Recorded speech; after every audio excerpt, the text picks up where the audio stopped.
And what's up, guys and girls, JB Disapparel here, back with some Diablo 3. Now, this isn't the Reaper of Souls. I told you guys and girls that I would probably not play this game ever again until the expansion came out.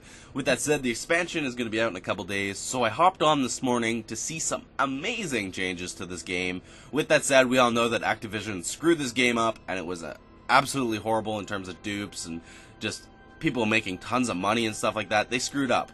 With that said, I want to know in the comment section after we go through some of these changes what you guys think in terms of can it be revitalized or resurrected, whatever you want to call it, and can Diablo 3 really be a game in 2014 that you want to play? Alright, so first off, guys, if you were to hop on this game and were like me and you hadn't played in a long time, there's going to be a lot of downloads. New HUD too for loading and stuff like that, but there's a lot of changes that came out prior to the expansion, which I like. I like that because I can kind of play with this stuff. First off, let's look at my friends list. You'll notice Paragon levels, there's no max 100. We got 285 Paragon.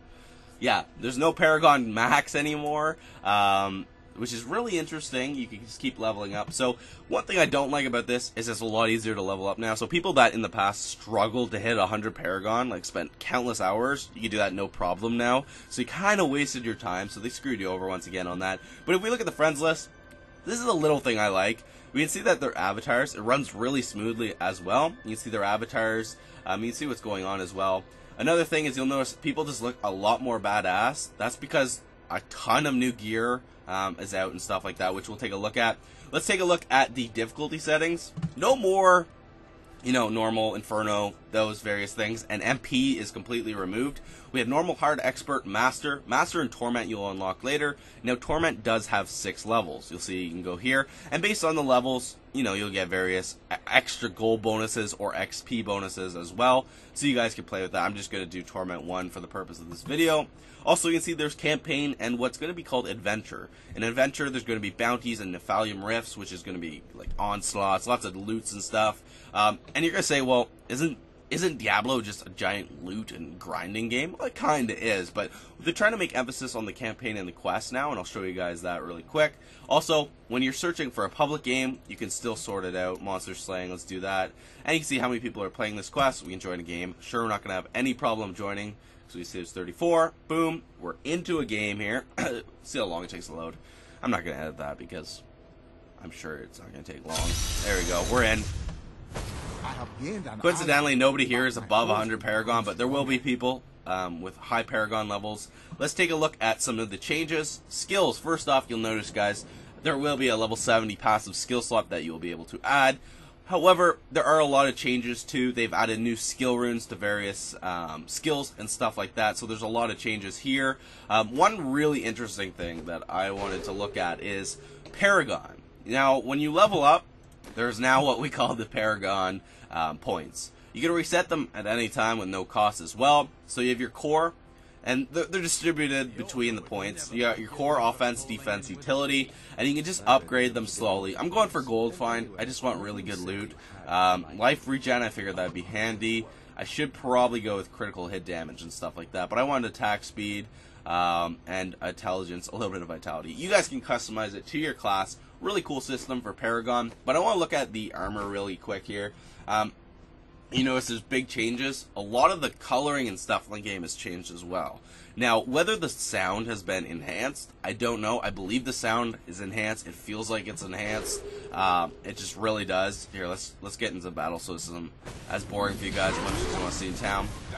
Really, the sound does feel enhanced. I don't know why.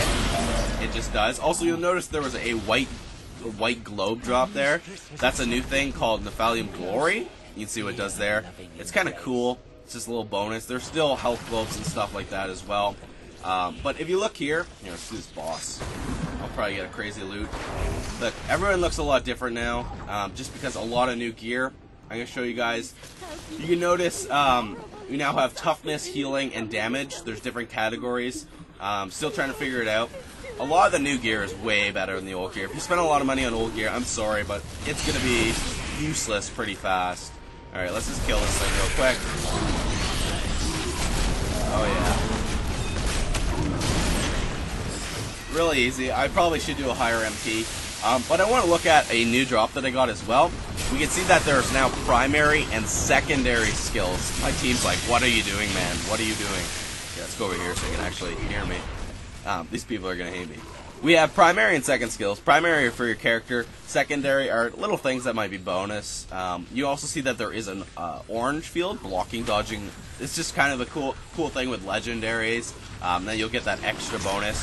You can get up to 4 primaries, 2 secondary stats as well. Lots of crazy changes. I want to show you guys the map as well.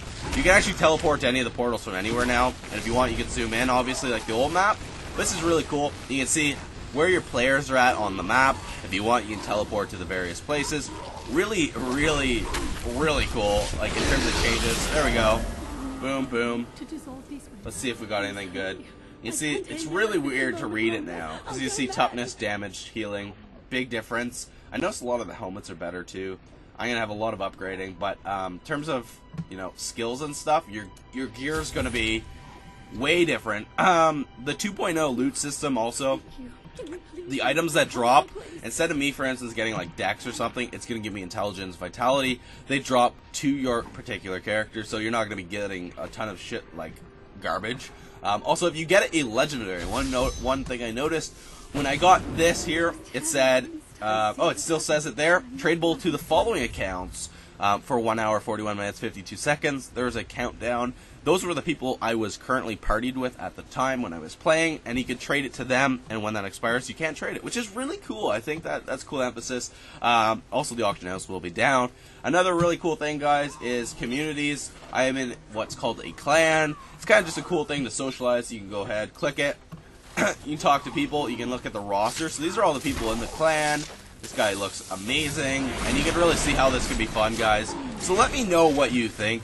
If Diablo 3 Reaper of Souls is really going to change it, and this 2.0.1, 2.0.1 patch will change things. And let me know if you guys want me to do some gameplay, show you my new gear and what you think. Anyhow, this is me, JP Jesse Peril, signing out. Like it if you like it, dislike it. Peace.